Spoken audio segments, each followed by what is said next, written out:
Class में कौन कौन एब्सेंट थे, जरा हाथ खड़े करना जो एब्सेंट थे। खड़े हो, देखें आप लोग, टाइम पास कर लेते हैं थोड़ा सा।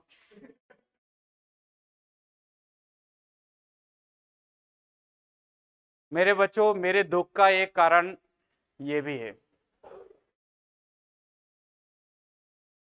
मेरी गाथा मैं सुनाता हूं आपको, मेरे स्ट्रेस किस वजह से होता है और किस वजह से स्ट्रेस नहीं होता है, ठीक है ना। मेरे स्ट्रेस का क्या कारण है वो मैं आप लोगों के साथ शेयर करना चाहता हूं। Are you okay to listen this problem? सुनना चाहते हो? सुनो बात को। मेरे बच्चों, मेरे पास नॉलेज की और इन चीजों की कोई कमी नहीं है, और रही बात मेहनत की, तो मैं किसी भी हद तक मेहनत करने को मैं तैयार हूं, ऐसा मेरा दिल कहता है, ठीक है। अब जब मैं आप लोगों को देखता हूं तो मेरे मन में एक भाव आता है, और वो ये होता है कि नर्सिंग प्रोफेशन के बच्चों में वो सक्सेस की चमक क्यों नहीं है। नर्सिंग प्रोफेशन में जो बच्चों को मैं देखता हूं, जिनको मैं पढ़ा रहा हूं, मतलब आप ही लोगों से मेरा सबसे ज्यादा अपनापन है, क्योंकि मैं मेरी जिंदगी के पिछले 2007 से लेकर के, अब 2007 से जोड़ो आप, कितने साल हो गए, 2022 से ये 15 साल, मैं मेरी जिंदगी के 15 ईयर्स आप लोगों को दे चुका हूं, इस प्रोफेशन को दे चुका हूं, क्लियर। और ये 15 साल में अगर मैंने कुछ किताबें पढ़ी है तो सिर्फ वो वही किताबें पढ़ी है जो नर्सिंग कॉम्पिटिटिव एग्जाम्स में या नर्सिंग के एग्जाम्स के अंदर काम में आती है। तो ये पिछले 15 ईयर्स से मैं यही चीजों का अध्ययन कर रहा हूं, और अब मैं उस स्टेज पे खड़ा हुआ हूं कि जब मैं आप लोगों के फेस देखता हूं तो मेरा मोटिवेशन कम होता है, क्लियर। आपको तो मैं मोटिवेट कर दूंगा। एक कहानी सुनाता हूं आपको। एक डॉक्टर था, उसके पास एक पेशेंट आया, और वो पेशेंट था डिप्रेशन का। किसका था? तो डॉक्टर से उसने कहा कि मुझे डिप्रेशन है और आप मेरा इलाज करिए, ठीक है।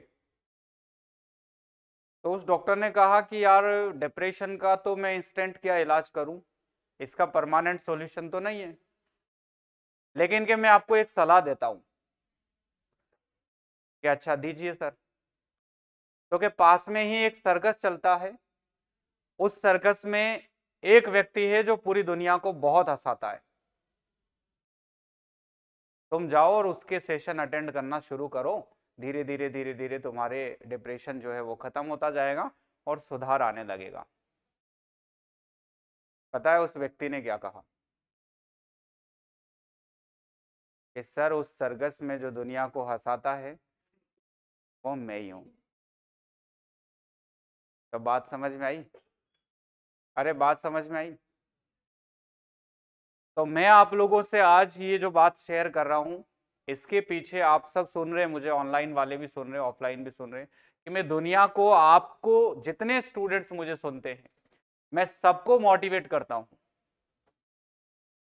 और सबके अंदर एनर्जी भरने की पूरी कोशिश करता हूं, पूरे एफर्ट्स लगाता हूं कि जितने लोग एक बार मुझे सुन लें तो वो व्यक्ति जीवन में सफल हो जाए। ऐसा एक भाव, एक मन में विचार मैं आपसे रखता हूं। लेकिन जब मैं चेहरे देखता हूं आप लोगों के, तो मुझे वो चीज नजर नहीं आती है जो मैं ढूंढता हूं। तो वहां पर फिर मेरे मन में विचार आता है कि मैं इतना पागल क्यों हूं। बात समझ में आई? कि जब इनकी तरफ से कोई एफर्ट्स नहीं मिल पा रहे हैं मुझे, और ये लोग भी इतना कॉपरेट नहीं कर रहे हैं, तो मैं इतना क्यों पागल हुआ हूं इस चीज पे।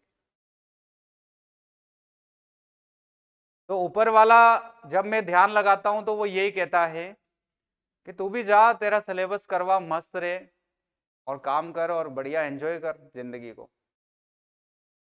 क्यों कहता है तू कि 100 आउट ऑफ 100 चाहिए तेरे को?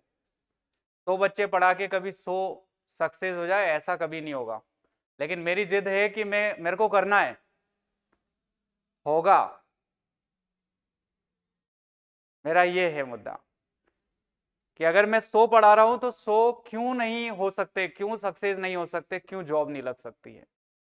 पढ़ा तो मैं सेम ही रहा हूं, एफर्ट्स तो मैं बराबर ही लगा रहा हूं सब पे, फिर क्यों आधे बच्चे तो रह जाते हैं और कुछ बच्चे ही उसमें से जॉब लग पाते हैं? तो डिफरेंस कौन क्रिएट कर रहा है? तो मेरा स्ट्रेस का सबसे बड़ा कारण ये है कि आखिरकार नर्सिंग प्रोफेशन को ऐसा चाहिए क्या?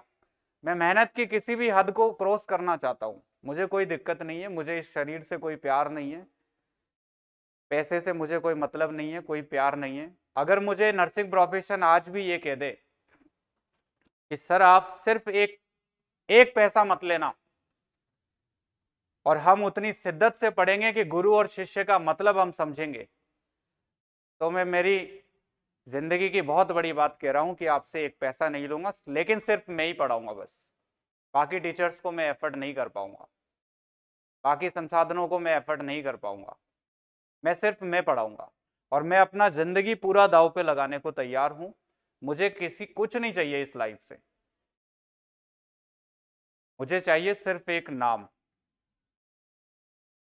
और एक अच्छा कर्म, जिससे कि मैं प्राउड से अपनी जिंदगी को जी सकूं। कर्म हो वो इतना अच्छा हो, इतना बेस्ट हो कि आपको कहीं पर भी अपने मन के अंदर संकोच ना हो। अगर जिंदगी जीने में आपको कहीं पर संकोच नहीं हो रहा है, मतलब आप सही कर रहे हो। और अगर आपको किसी काम को करने में संकोच खुद को हो रहा है, तो आप सही नहीं कर रहे हो, कहीं ना कहीं प्रॉब्लम है। उस प्रॉब्लम को फाइंड आउट किया जाना चाहिए। तो मेरे मन में बार बार एक ही विचार आता है कि आखिरकार चाहिए क्या स्टूडेंट्स को, मैं दूंगा। डेफिनेटली तुम मुझे आज भी बता दो कि ये चाहिए, तो वो लाने के लिए मुझे कुछ भी करना पड़े, लेकिन मैं वही ला के दूंगा तुम्हें। इतनी बड़ी बात कहने के लिए मैं सामने खड़ा हूं, इतनी बड़ी बात बोल रहा हूं तुम लोगों को कि अगर आप लोग मुझे ये कह दे कि सर वो चीज है और वो हमें ला के दे दीजिए आप, उसके बाद सब सही हो जाएगा, तो मैं सबसे पहले वही चीज लेने जाऊंगा और वो लाने में अपने पूरे एफर्ट लगा दूंगा, चाहे किसी से कुछ भी लड़ना पड़े, कुछ भी करना पड़े। लेकिन मेरे बच्चों ऐसे काम नहीं चलेगा यार। नर्सिंग प्रोफेशन के अंदर मैं एक चेंज देखना चाहता हूं, एक अलग ही चेहरे देखना चाहता हूं, एक रेस्पेक्ट देखना चाहता हूं। आप सबके अंदर मुझे एक वो चीज दिखती है कि वो क्यों नहीं है। यही मेरे सबसे बड़ा दुख का कारण है।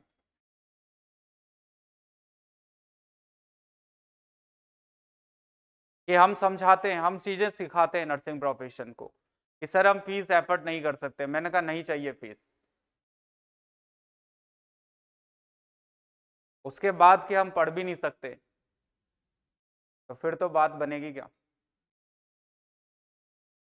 आप मुझे कह दीजिएगा, लिखित में दे दीजिएगा कि सर हाँ मैं जॉब लग सकता हूं, और आप मुझसे एक पैसा मत लीजिए और पढ़ाइए, कोई फीस नहीं होगी उस बच्चे की, मैं करूंगा, उसको एग्री करूंगा मैं, और मैं पढ़ाऊंगा।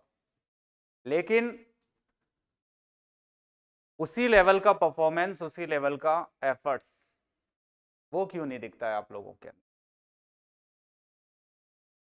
क्या आप जो काम कर रहे हैं, या तो आप उसका महत्व ही नहीं समझते, या जो काम हम कर रहे हैं या जिस काम के लिए मैं आपके ऊपर एफर्ट लगा रहा हूं, तो या तो आप उस चीज को समझ ही नहीं पा रहे हो कि आपको सही से उस चीज का ज्ञान ही नहीं हो पा रहा है, कि हम अंधाधुंध जैसे हम बैठे हैं साल भर से बैठे हैं, बस आ ही नहीं रही है, फिर भी हम बैठे हैं। तो हम ऐसे कब तक बैठे रहेंगे? अगर मैं यूं कहता हूं कि यदि अगर आपको वो काम सूट नहीं हो रहा है, तो आप छोड़ दीजिए उस काम को। लेकिन क्यों आप उस काम को कर भी रहे हैं और उसमें उस काम के पैरामीटर्स के अकॉर्डिंग भी उस काम को नहीं कर रहे हैं? Why you are doing so? इसमें आप किसके साथ क्या दिखाना चाहते हो और किसको क्या दिखाना है आपको, और क्यों कर रहे हैं आप इस तरह से? जैसे फैमिली वाले भी आप लोगों को नोटिस करते होंगे, आपके फैमिलीज करते होंगे ना, तो क्या उन्हीं लोगों को हम ऐसे दिखाने के चक्कर में हम कोचिंग कर रहे हैं क्या? या हम पढ़ाई कर रहे हैं, कहीं कोर्स ले लिया, कुछ ज्वाइन कर लिया और हमने स्टार्ट कर दिया कुछ भी? क्या यही हमारा मोटो है लाइफ का? किसी को दिखाना या किसी से कुछ हासिल करना, तारीफ सुनना, that are not our mottos. Our main motto is to success your life. Do you understand? और my main efforts are not to energize you. मेरे जो मोटिवेशनल बात होती है, एफर्ट्स होते हैं, टीचिंग होती है, उसके पीछे ऐसा मेरा एम नहीं है कि मैं अपनी टीचिंग को प्रदर्शित करूं आपके सामने। नो, मेरी टीचिंग इतनी सरल होती है, इतनी सिंपल होती है कि उसका पूरा मुद्दा, पूरा एम जो होता है वो होता है कि स्टूडेंट्स के माइंड में ये नॉलेज हमेशा हमेशा के लिए एक तरीके से बैठ जाए। मेरा प्रदर्शन करना इज नॉट माई मोटो कि भाई हाँ मेरे को ऐसा शो करना है कि मैं कैसा पढ़ा रहा हूँ। This is not my purpose. मेरा हमेशा से ये पर्पस रहता है कि नर्सिंग प्रोफेशन के जितने छात्र मुझे सुन रहे हैं, पढ़ रहे हैं, उनमें एक अलग ही डिफरेंस होना चाहिए और वो लोग इतने काबिल हो जाएं कि अपनी लाइफ में कुछ बन सके। एक शिक्षक को उसका शिष्य सफल हो जाए, इससे बड़ा तोहफा और कुछ नहीं होता है। बात समझ में आई आपको? तो this is the main problem और this is the main reason for my stress कि आखिरकार बच्चों को चाहिए क्या। अगर वो मुझे ये बात भी बता दे कि सर हमें ये चाहिए, फिर मैं पढ़ाऊं, तभी पढ़ाना शुरू करूं या तो। But I expect you all for some changes in yourself. Okay, बैठिएगा, सिट डाउन।